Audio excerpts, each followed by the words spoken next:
Some Is that okay? That's fine. And I'll even be talking about some of my own experiences and my own contemplation of these issues. And then there are a few interesting poems or quotes that I want to end with to contemplate that might be saying something similar to this idea that hope is not optimism. So some of the background that brings me to talk like this is I have been born into and becoming slowly aware of that I've been born into a massive civilizational explosion. My mom's here, and I often peg certain parts of my reality timeline off of the 50s when she was born. And if last time I checked, the world population was somewhere around less than half of the amount of people in the world right now. There was about 3.5 billion people, give or take, in the world in the 1950s. And if you've ever seen a J-curve, you know, a exponential curve, we are living in the middle of an exponential curve. And the way I was raised, I wasn't always aware of it. For anybody who is just accustomed to playing with kids outside or watching cartoons Saturday morning, or just riding your bike around, you might not be aware of the fact that you're living through a civilizational apocalypse. But I've been slowly coming in contact with this state of affairs. Some of them started creeping into my consciousness even just as a very young boy, because my mom and my family, we would travel through the city of Chicago. I was raised in the suburbs of Chicago and would drive over to Cleveland. And if you know the geography, we would have passed over and around places like Gary, Indiana, which Gary is a lot like Newark or Camden or parts of Philly. And I remember driving past places like this and thinking, wow, what a hellhole. I hope people get out of there. Or I hope somebody does something about that place, but not me. I had very little interest in sort of taking any time out of my own life trajectory to take interest in something that seemed so manifestly hopeless. And as I started to grow further into college, I started to become more aware, not just of urban blight and decay and poverty, but about our environmental catastrophe that we're all living through, to where if people all around the world were to live the way we in the United States do, as you probably know, we would need about 3 more planets or so. And this became especially pointed to me when I studied abroad in the rainforest of Belize for several months during college. And there I learned about the ecological crisis that I presume and hope all of you in this group are learning about piece by piece. I had started to learn about this new term that I actually put as my subtitle for today about living faithfully in the Anthropocene. I'm kind of talking, presuming most of you might know what the Anthropocene is, but let's not presume too much. Raise your hand if you know what the Anthropocene is. Okay, cool. So I don't need to presume that. What it refers to is that geologists and scientists have tried to create different categories of time. And for a while now, scientists have said our most recent time should be referred to, literally in the Greek, as the Holocene. And the Holocene refers to the melting of the last ice age of about 12,000 years ago. In terms of the watersheds of time, that in a way is one way to categorize like what's the most recent time in the world in a geological sense. Well, scientists have started to say within the last 50 or so years, we have now broken into a new geological phase in world history. It's not just the Holocene of the melting of the last ice age, but is the Anthropocene, in which anthropos, humanity, is now capable and has been changing literally the entire structure of our planet's ecosystems, including all of its atmospheric climate. I don't think I need proving of that to you all today. I presume since you're here in an eco-spirituality group, you know of this, but now you just know one more term to this, which refers to the Anthropocene. So this was something I started to learn about as well. And as I came back from my studies in Belize, I also started to grow in knowledge about the military industrial congressional complex, which hopefully some of you have also heard about, things that Martin Luther King Jr. and even Dwight Eisenhower talked about, which is we live in a situation in which war makes a lot of money, and xenophobia and racism facilitate war. And, so materialism and racism and militarism can all work as a sort of feedback loop in which, as one CIA analyst put it in the movie Why We Fight, when war makes so much money, you're going to see more of it. This became especially startling to learn that, like, we live not just in some decay and some problems, but we live in a world that has incentivized and profited off of destruction. It only darkened some of my analysis to know that Dwight Eisenhower, when he talked about this, he crossed out, because he didn't want to insult anybody, he crossed out the military-industrial congressional complex, which is to say he didn't want to insult all of his colleagues in Congress, to call them out by saying they too are complicit in this feedback loop of waste, militarism, and murder. And then people like Daniel Berrigan, an activist maybe some of you have heard about, presumably. Yeah. Daniel Berrigan, I believe, added to it the word the military-industrial congressional entertainment complex, which suggests that we actually have a spiritual problem, and not just an economic, structural, political problem, but our normal mode of being just wants to be tickled. Our normal mode of being wants dopamine stimulation feedback loops, which are presented to our previous generation through television, or our current generation through algorithms and scrolling on their phones, which Facebook and Instagram have been perfect at hacking our dopamine stimulant loops. Okay, so I just laid out to you a regime of darkness, you might say, of very intense structural and personal, spiritual, at every layer, a pretty rough reading of the world. And here's where I come to some of my point on learning how to manage the words hope and optimism as I see it, which is there are bad and good ways to use the word hope. If somebody were to use the word hope in an immature or bad way, they might simply squirm under the weight of the darkness I've just mentioned and say, but where's the hope? And to jump to the conclusion that naming the darkness or trying to analyze it is hopeless.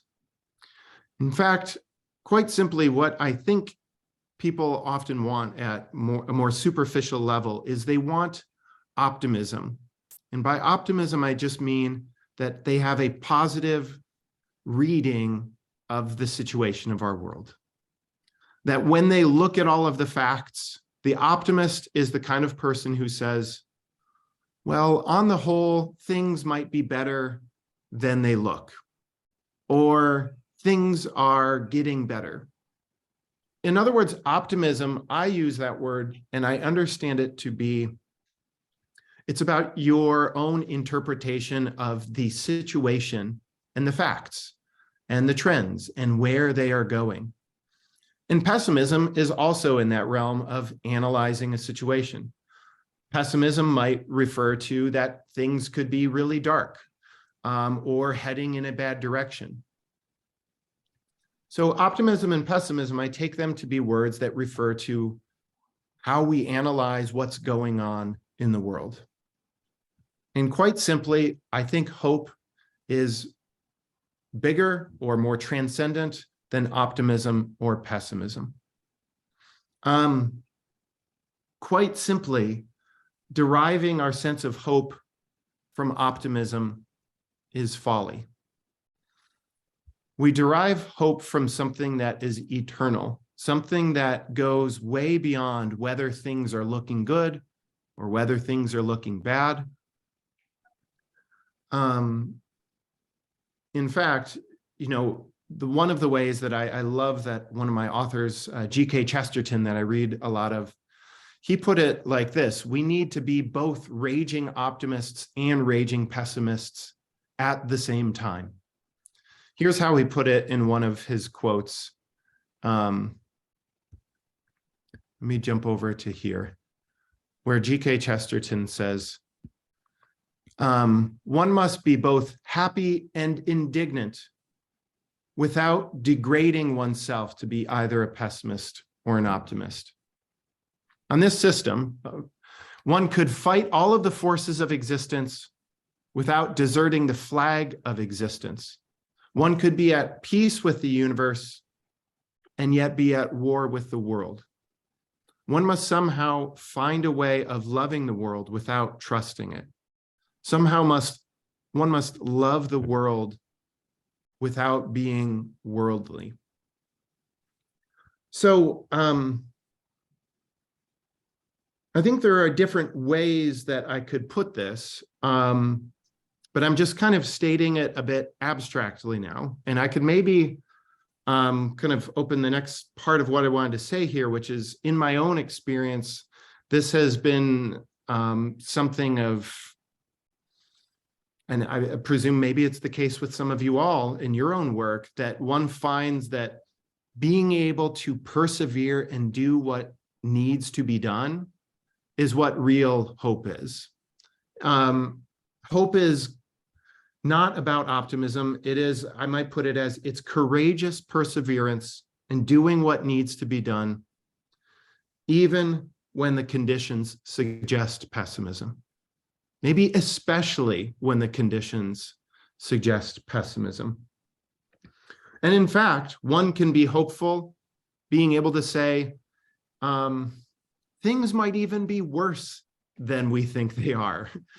That's even quite possible. And it is very much indeed a possibility to be hopeful when the situation seems dire. So turning to some of my own experience of this was some of why I moved into Camden, New Jersey and lived there for 10 years.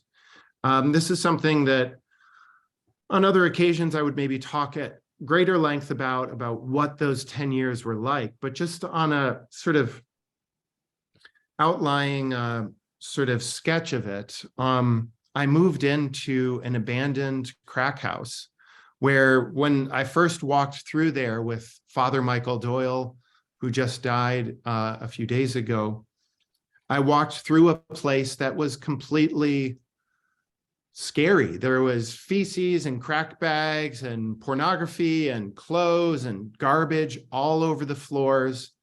It was a disgusting mess. And something about me, through some of my own background and stories, said that this is the kind of place you need to go, to not run away from. And indeed, my first night there, I was greeted by gunshots right on the front porch. I don't know where they were pointed, and I didn't even get to see who shot them, but it was a perilous kind of place for me to move into. And when it didn't quite make sense to some people, like, Mom, I'm looking at you, it made sense to you, but to my dad, it didn't quite make sense of why somebody might move into a place like this. And I used a metaphor that I think people like Gandhi employed at times, which Gandhi said in my movement that he was trying to do for Indian nationalism, he couldn't have any cowards join the movement. Pacifism, as Gandhi wanted to do it, was not about passivity. In fact, it was really about a courageous perseverance in the face of maybe even suffering, possibly suffering loss. And so Gandhi said, if you want to really get stuff done, you need to take even soldiers or people who are violent onto your team, because they at least understand one of the dangers or the sense of hope, even if they might have a distorted sense of hope, which is to say that Gandhi would take on soldiers because they knew that the fight for improving the world is very costly. Now, maybe soldiers may have the right or the wrong means of going about it, but they at least understand that in order to move forward in this world, the metaphor of the soldier is not entirely inappropriate, because it helps us understand that even for the most pacific of pacifists, we may very well have to dive into the violence and hopelessness of our world and not move away from it. So I moved into this house with a community of other people. We weren't like some of you in a religious community, but we were like a semi-religious or just a lay neo-monastic kind of community. And all of us worked different degrees in that city for 10 years, working in its inner city school, often working with prostitutes coming in off the streets. I worked with drug dealers at times, bringing them onto my carpentry crew.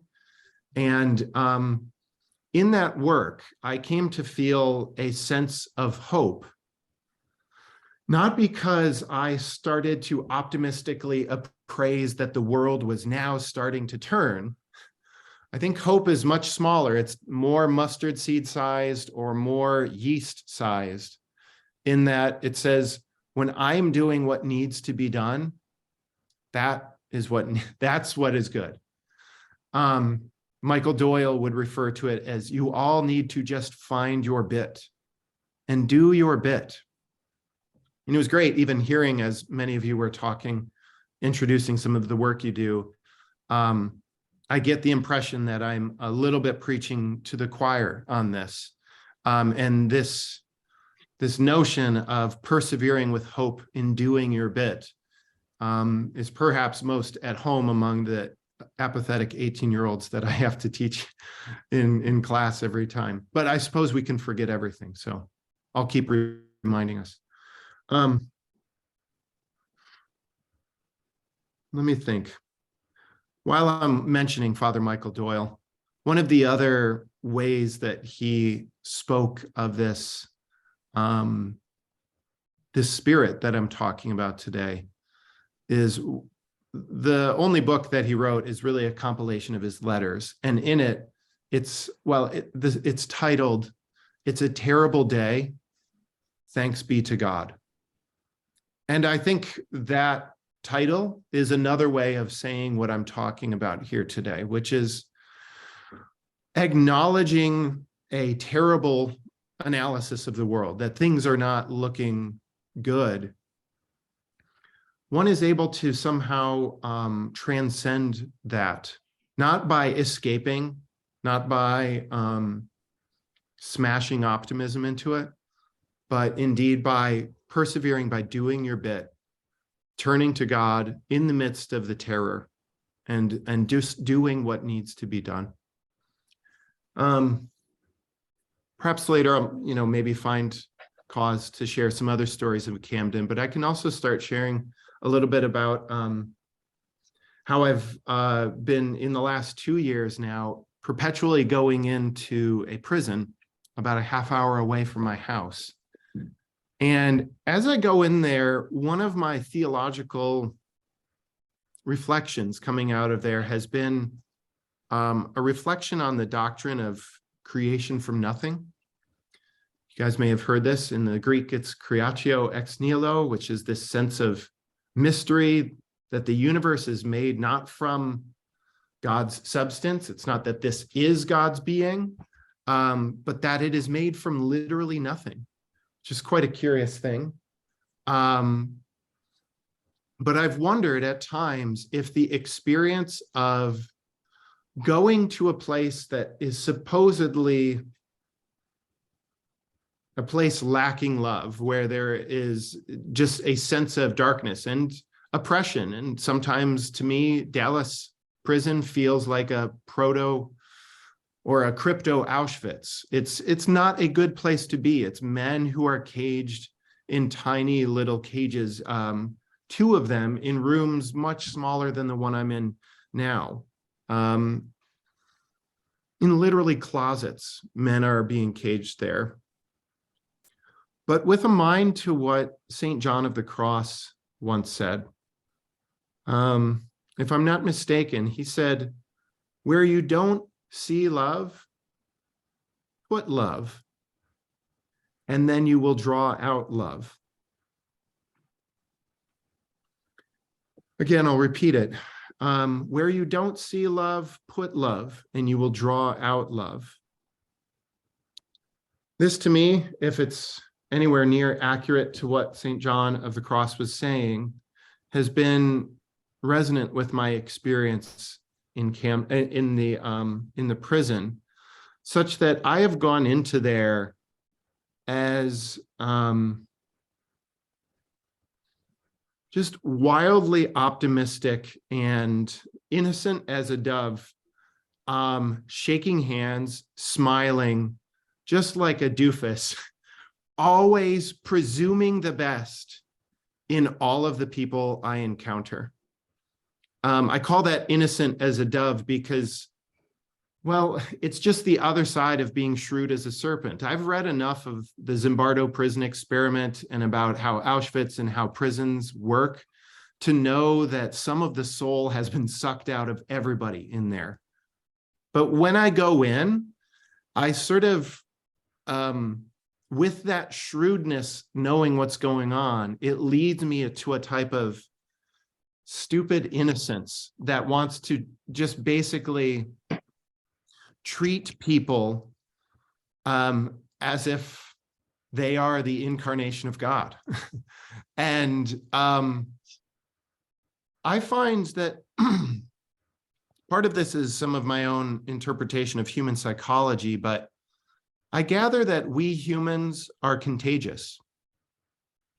I gather that we humans are more like mirrors than we are like fountains. We don't just produce things, but more of we reflect what we are getting off of one another.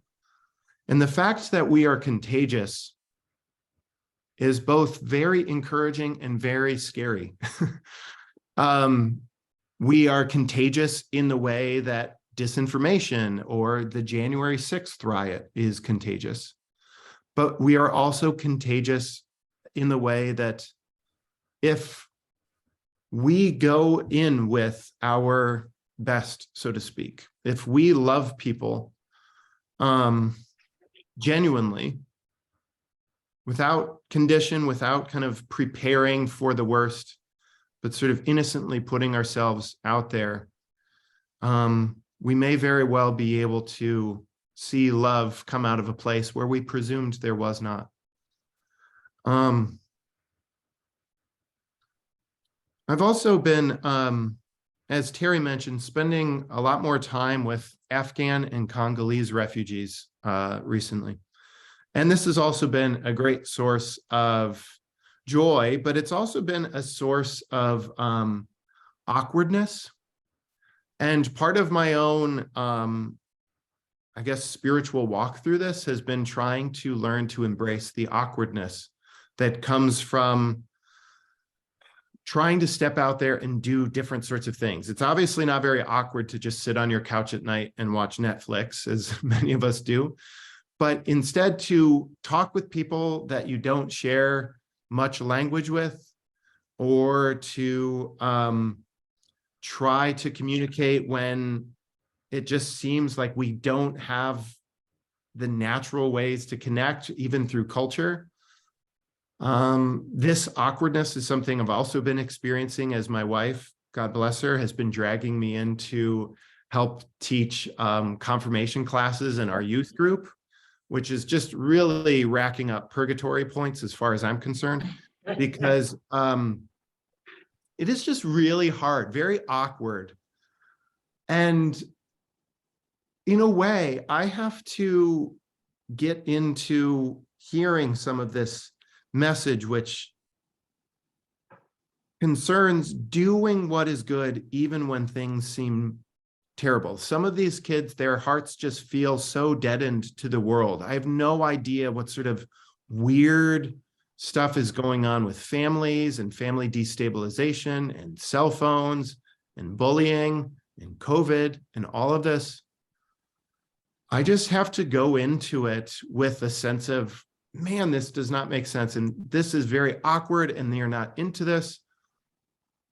But to me, I call into mind Jesus's parable of the sower, where he sows on good soil and bad soil and rocky soil and trampled soil.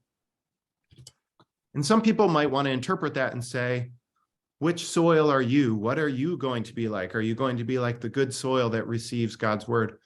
That's fine. But I think we also just have to be like the sower. And we promiscuously sow seeds everywhere we go, even if it doesn't always make sense, like in rocky places or in rocky souls, and just push through and do it. And you have no idea what sort of plants might grow up out of that, in that type of promiscuous shedding of seeds everywhere. So I do that not because I'm optimistic or know that it's going to work very well, but because sometimes, putting in effort to care for dozens of kids over time, and if only one or two of them, it makes a difference. Well, who knows? Maybe that's pretty great. In baseball, if you hit 1 out of 4 times and you're batting, 25% or batting 250, that's considered pretty good. Maybe the spiritual life, we need to lower the bar even a little bit beyond baseball and say 1 in 10 is very impressive for the type of soil that we work in our world. So I want to end with just a few quotes that I want to contemplate and then maybe open up the floor for some conversation. So this will bring me a little bit back into contemplating things at maybe a little bit more of a poetic or even theological or spiritual level. Now, what you see here is a quote from an author named Louis-Marie Chauvet. He is a theologian who I have put his quote to the backdrop of Auschwitz, the atrocious labor and extermination camp from the Nazis. And this is a quote that will span a few slides here. And in some of them, you'll even see Pope Francis walking into Auschwitz, and another, him holding up the Eucharist. And in this quote, you'll find that Louis-Marie Chauvet is trying to deal with what he calls these 2 feelings in our heart. And the 2 feelings are certain types of anxieties that we don't know what to do with. And the 2, he refers to one as the absence of the presence of God. What he means by that is something like the feeling of the loss of any meaning, like Auschwitz has made many feel. Indeed, in all of theology, some people refer to, we now live in life after Auschwitz, and how do we make sense of life when it feels God has died? In other words, we feel this absence of the presence of God.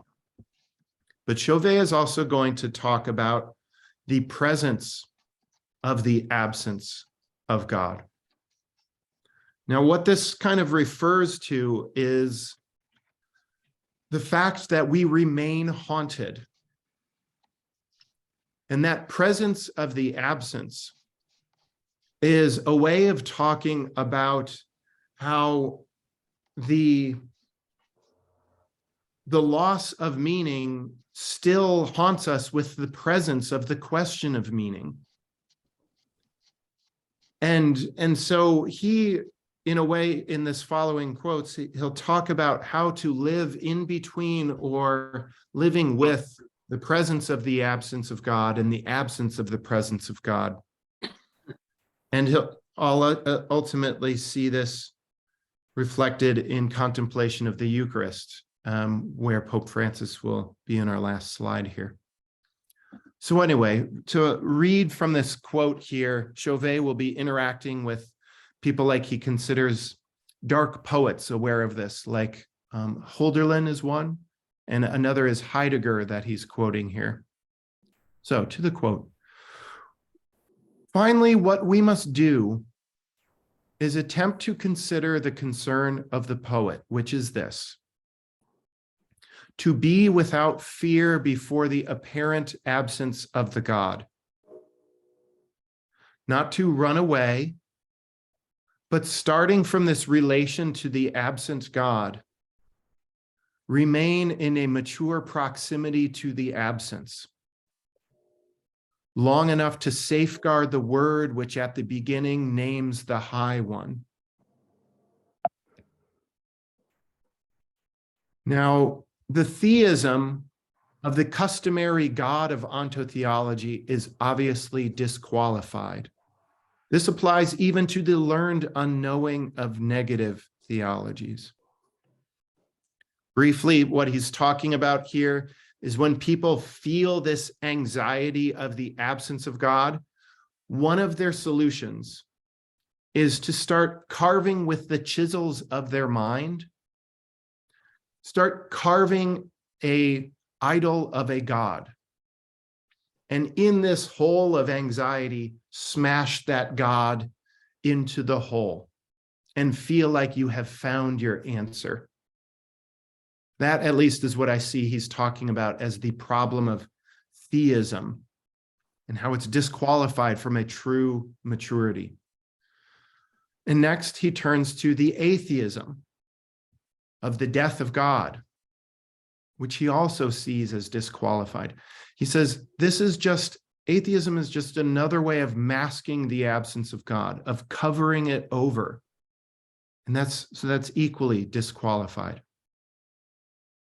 And lastly, any indifferentism, which is just a comfortable refuge against unacknowledged anguish, is also disqualified. I'll read that again. Being indifferent, or you might just call this shoulder-shrugging agnosticism. This is the path of my heavily drinking students who try to pour a lot of booze into the hole of anxiety. This is just a comfortable refuge against unacknowledged anguish and is therefore disqualified from maturity. So these are the three forms of nihilism where the presence of the absence is lost. They are three forms of the death of the absence of God. In other words, these are three ways of giving up on the anxiety and the tension that we live in. And instead, finally, he says this here: the question of God comes alive only insofar as it consents to the distress of this absence. Humankind must remain vigilant against the myriad ruses which would rob it of a distress that it is only too eager to cast off. Is there anything more difficult than to hold oneself in such a mature proximity to the absence of the God, than to agree to this presence of absence? I'll leave this image up here for a second, and I want to invite us to open the floor and ask folks what they thought about in hearing this quote. Maybe you could reflect on whether you see it speaking to this notion of true hope that doesn't fall into cheap answers, but instead hope consents to the distress of this absence. So I'm going to leave it kind of quiet for a moment for you to contemplate this. And I'd like to hear what folks have thought about what I've said here or this quote from Chauvet.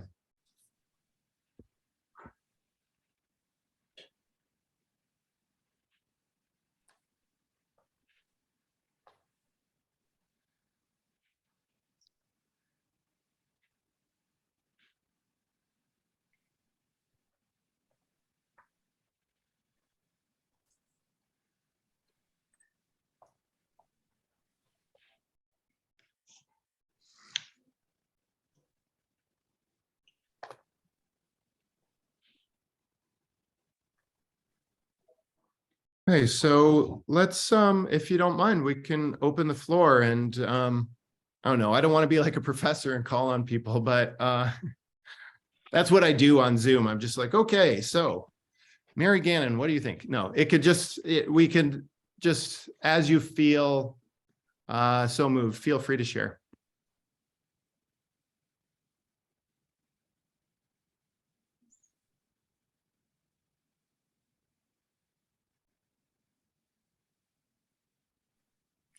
It's wait a minute.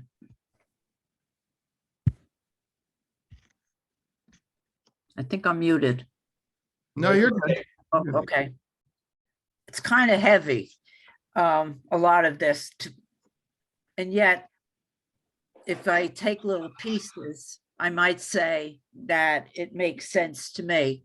One thing, I've never, like in the deepest part of my heart, never been able to say I have a problem with admitting that there is a God, or who God is, or what, you know, or that I see God in people, blah, blah, blah. But I think when I feel an absence, which happens a lot, because sometimes even in our religious life, we get so involved in the doing that the presence of God kind of is in the background, except if somebody stopped me, I'd say, oh yeah, God is in the work and God is in the people, God is here. But I think we've had the luxury, at least I have, to stop and to go somewhere, even if it's like a weekend, like we had, but really more than a weekend that is also a weekend of learning. I mean, a true retreat day, weekend, where I say, I am putting myself in the presence of the presence. And even if some of it is a search, usually by the end of that time, then I don't want to go home, because I'm, you know, it's a feeling thing, you know, and you're using all of your senses in your relationship with the divine, no matter what I'm going to call that divine. So we have that privilege. We had the privilege last week of having an experience in our learning of the universe and, you know, the flowers and whatever. You know, I've always worked in urban areas, so you almost have to run away. But on the other hand, when you're talking about hope, You know, it is in some of the moments in my life, whether it's from, I always say I got liberated during the Newark riots, and I lived in the projects purposefully, like you lived in Camden, and it changed my life forever. And it's never about, oh, isn't that wonderful? She lives in the project with the roaches, you know, but there I found God a lot easier than when I was in the burbs. But, you know, we have to constantly say, what's it all about? You know, what's it all about, Alfie? I don't know if I'm making sense. It makes sense. I hear you. Mm.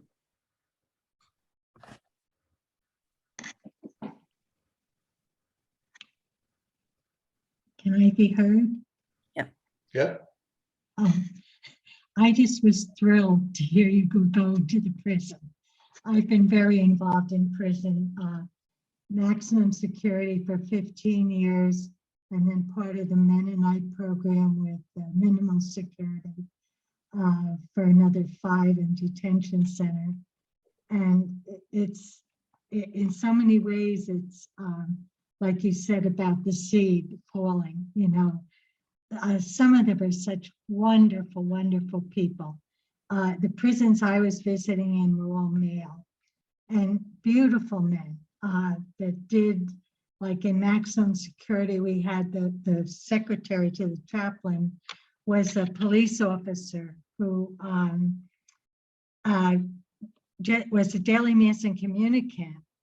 And he went home one day to surprise his wife and found her in bed with another man and lost it. And they say the best person to be in prison with in those tiny cells is someone that committed a crime of passion in a second with no thought. And they spend the next 30 years, you know, paying up for it. But I'm glad that a young man with your background and experience is going there, because there is so much love there. And there's also everything else, as you know. But that just bringing presence is everything. Thanks for sharing.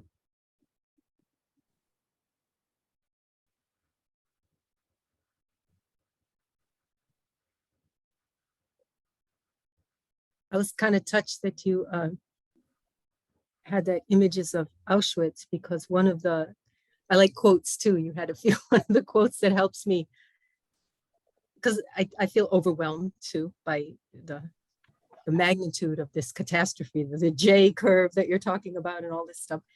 That famous quote of, I think it's Elie Wiesel, who says, above all, in time of darkness, that is the time to love, that an act of love can tip the balance or might tip the balance or something. The idea of what you said, just the one little thing that you can do. And he's, if anybody knows about darkness, it's him. And he said, that's the time when it's dark, because an act of love can tip the balance. And that gives me a lot of courage to do the little thing that I can. And then one other quote that has been helping me lately is, it's just been coming in my mind, that thing that we say when at the Easter Vigil, when we put those things on the candle, that I guess it's a prayer or a poem, Christ yesterday and today, the beginning and the end, Alpha and Omega, all time belongs to him and all the ages. And that I've just been repeating over and over, because it's so, that's hope. Like, it's not necessarily optimism at all, but he was there at the beginning and he'll be there at the end, and all time belongs to him. And I find that calms my soul or something. And even when you talk about the Anthropocene, that age belongs to him too, whatever comes at the end. I find that a source of hope, you know. And so I just wanted to share those two quotes. And then I have a question. I don't know if you want to answer it now or later. I'm amazed, because I don't teach. I've never been a teacher, and I don't come anywhere near universities really. But I'm surprised, because I'm always feeling so sorry for the young people who are inheriting this mess. And you're saying that they are vastly more indifferent. I'm surprised at that, that they could be overwhelmed by social media and everything, but indifferent to the state of the world. that's a mystery to me, and I didn't realize that, and I wonder why, just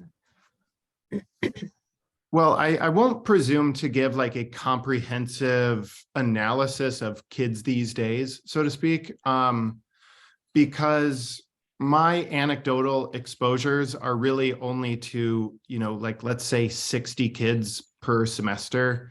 And it can be extended, but it's also very formatted in terms of a college classroom.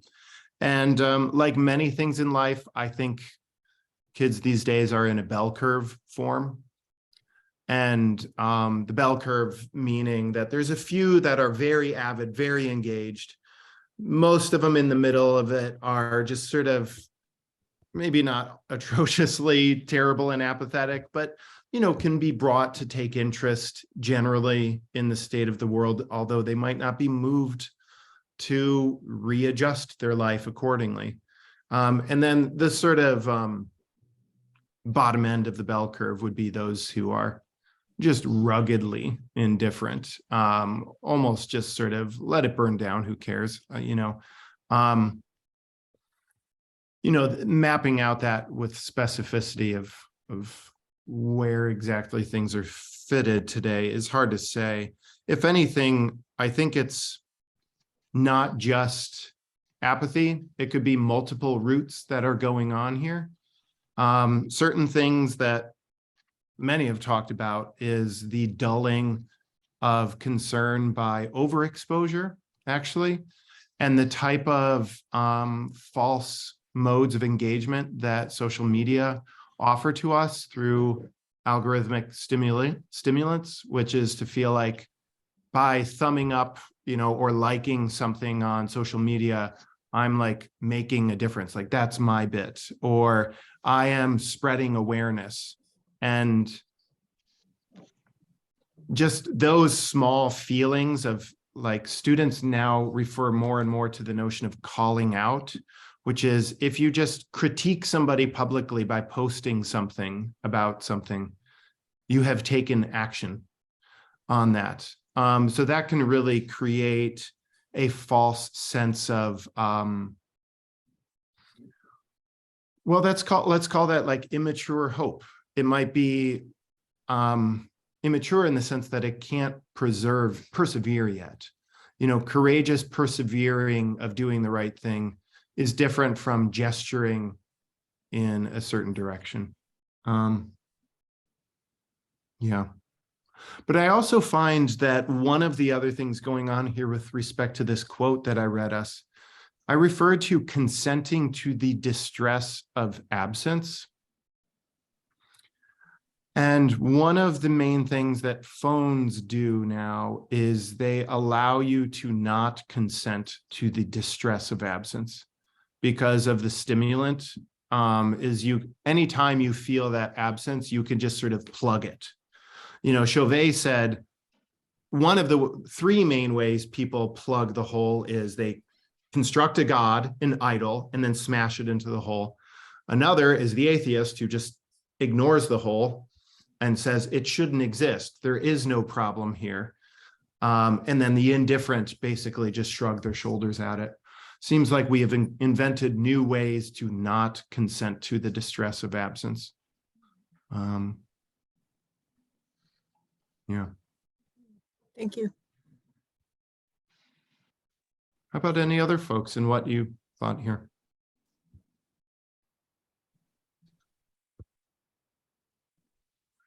I was just talking to someone about, not realizing or feeling the presence of God and deciding to just thank God for whatever I can see there is to thank God for, because I don't know how much longer I'll have to do that. I'm just thinking that. And but I said, but I really don't, I don't feel this wonderful gratitude, so maybe that's kind of the same thing. I'm praising even in the distress of this absence of, feeling grateful. I know you know, I have so much to be grateful for. So, you know, I was just thinking that. Hmm. Yes. One of the shorter ways that this quote can be made sense of is a more brief quote from Simone Weil, who I've recently run into, who says the following. She says, and this is some pretty heavy thought here, "It is not for us to seek or even to believe in God. One has only to refuse their love to everything that is not God. This refusal doesn't presuppose belief. One has only to persist in their refusal, and one day or another, God will come to them." Wow.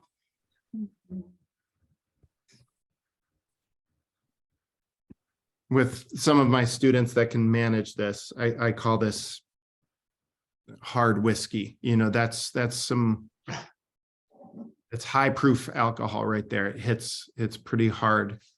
But maybe put differently, maybe in more conventional thought, is she is refusing idolatry. She is refusing to construct an optimism idol and worship it. Again, put in our theme here, that persisting in the refusal might be another word for hope, you know, to continue to do what needs to be done without any cheap, fake solutions.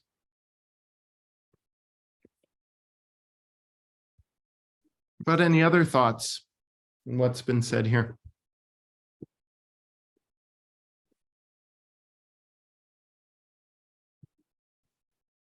Yeah, that They quote is terrific, and particularly when we're all enmeshed in a culture that is set up to teach us to precisely do the opposite, to love everything that isn't God.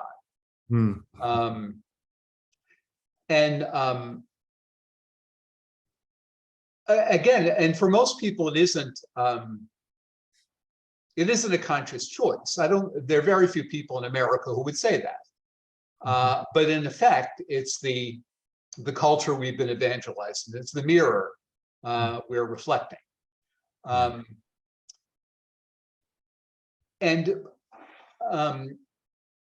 mean, particularly for me, you know, the ecological crisis is a whole nother level of the absence of God. Because, you know, with something like Auschwitz, as horrible as that was, you can say, you know, bad people did bad things, or, you know, indifferent people allowed bad people to do bad things. It fits into the conception we've always had of human beings. Human beings are capable of terrible cruelty. But with this current crisis, I mean, it strikes me that we caused it all unaware. I mean, nobody at the beginning of the Industrial Revolution thought that, you know, burning coal was going to bring the planet crashing down. And indeed, you know, that ease of obtaining energy brought about a lot of wonderful things. And we almost only became aware of it when it was too late to do anything about it. And that makes me wonder, you know, about the absence of the presence there. What was God thinking?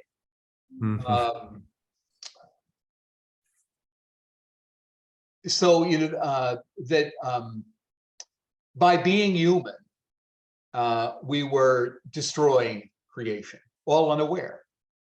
And particularly for somebody, I think a lot of us here, you know, grew up on Teilhard de Chardin, and this, you know, optimistic view that, you know, evolution was proceeding in an unrelievedly positive direction towards the omega point, towards Christ. And, you know, we, the pinnacle of evolution in one sense, are undoing it all. And, you know, how to be, you know, present to that absence. is challenging. That's very well put. Yeah, it can get even darker in that sense. Yeah.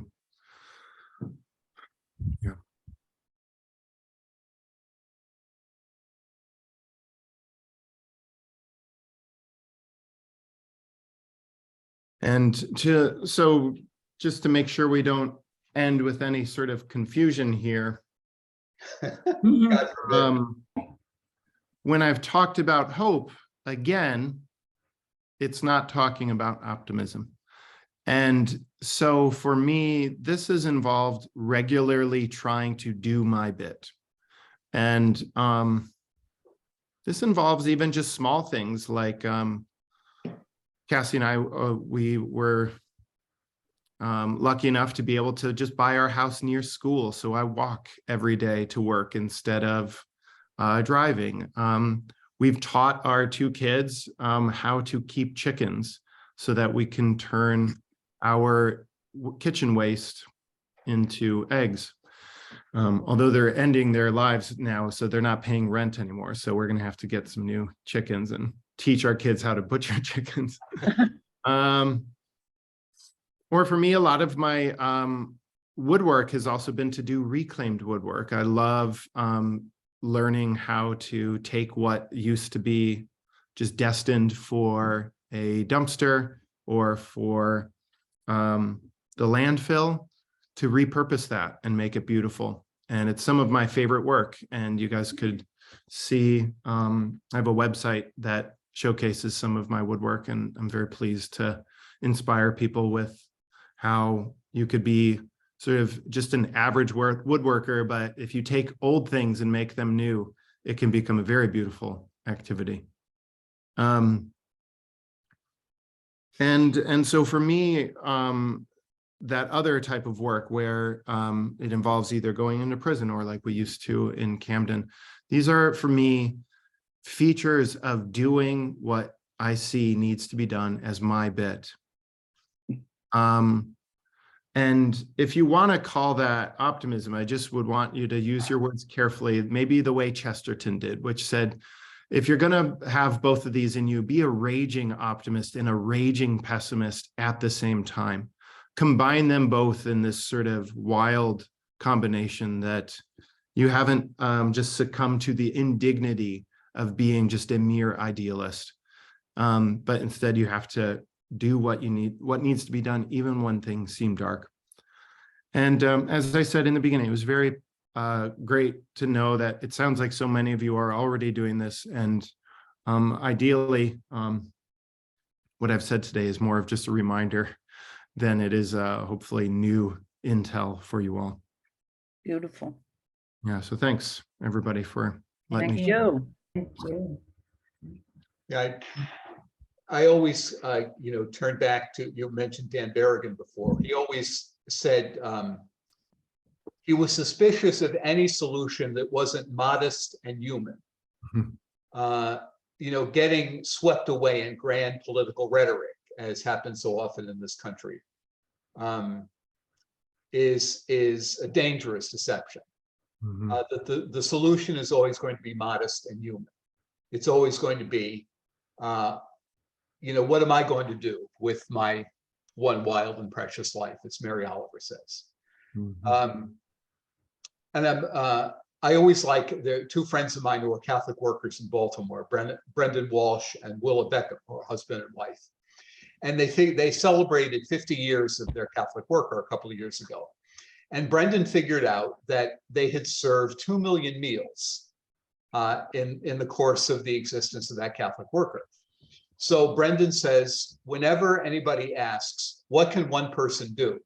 He says, one person can serve 2 million meals. They didn't set out, that wasn't a grand plan when they set out. It was, one sandwich after another, and comes to this staggering result.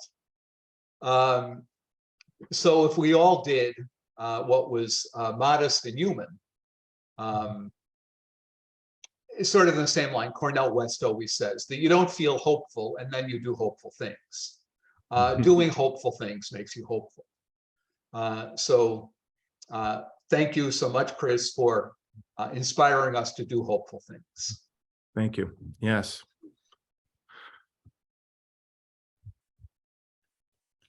Okay, it's anybody got any final words? Well, can you hear me? Yes. Well, I think of something I heard this year. Supposedly they were words that St. Francis of Assisi used. I did what was mine to do. May the light of God show you what's yours to do.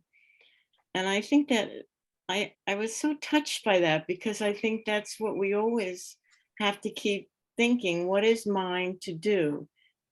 You know, it can be simple, but it's got to be something to make things better. Yeah. That's all. Yeah, those were his last words. Wow.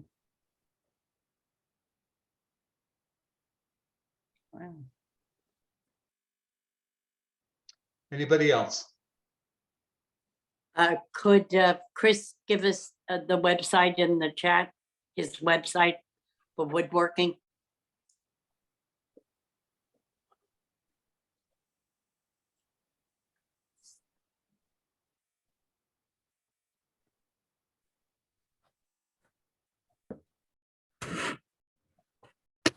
Thank you. Yeah, and he's also got there links to a number of articles of his and how to get his books. And so there's a lot of good stuff there. Thanks. Didn't come up here. Yeah, it's in the chat. I'm muted. Yeah, I would share with you that my latest book, Monotheism, Intolerance, and the Path to Pluralistic Politics, which is a little bit more academic-y than my Yeah, stuff. Sounds that way. Yeah. It's I was given like a 20% off from the publisher recently, but the link isn't working right now. But yeah, I just about last year put out another book through Cambridge, which is now on accessible paperback format as well. So I thank you all just for, you know, your time and thoughtfulness and for all the work that you all do. And I hope you keep it up. Thank you. Thank you. Thanks, Mom. Thanks, Mom. Thank Yeah, you. Mom, do you have any last words to say? Oh, boy, don't get me started. You did a good job. Yeah. Yeah. But anyway, Chris, I don't know if he sent me this email by mistake, but I just thought it was the topic was so interesting with the election tomorrow, a whole nother topic. But then with Father Doyle passing, the past few days, I've just been repeating in my head, do your bit, do your bit, do your bit. And here we are. So yeah. Thank you. Yeah, he's been in my thoughts a lot. So. Yeah, he's good people. Yeah. Thank you. May he intercede for us. So just a reminder, our next gathering is the first Monday, so it'll be December 5th. And our speaker is going to be another friend of mine who has talked a number of times in person here at Convent, Anna Brown from St. Peter's University in Jersey City. And her topic is, where are your brothers and sisters? Mutual aid is our responsibility in a time of catastrophic climate change. So you've received the whole description of it, but Anna's another wonderful example of somebody who is doing her bit in so many beautiful ways. So December 5th, 6 o'clock as always, and I'll send you the link out before when the time comes near. So thanks to all of you. Thanks again, Chris. Always stimulating and interesting and hope-filled and deep and moving. So thanks very much for that. Thank you. Everybody. Happy Thanksgiving. Thank you Happy all. Thanksgiving. Good night, everybody. Thank you. Bye, Chris. Bye, everyone. Bye. Thank you, Terry. Thanks, Mary Kay. By the way, Brendan's sister is my next door neighbor here at Catay. Oh, yes, that's right. Please, Yeah. please tell her I mentioned him with reverence. I will.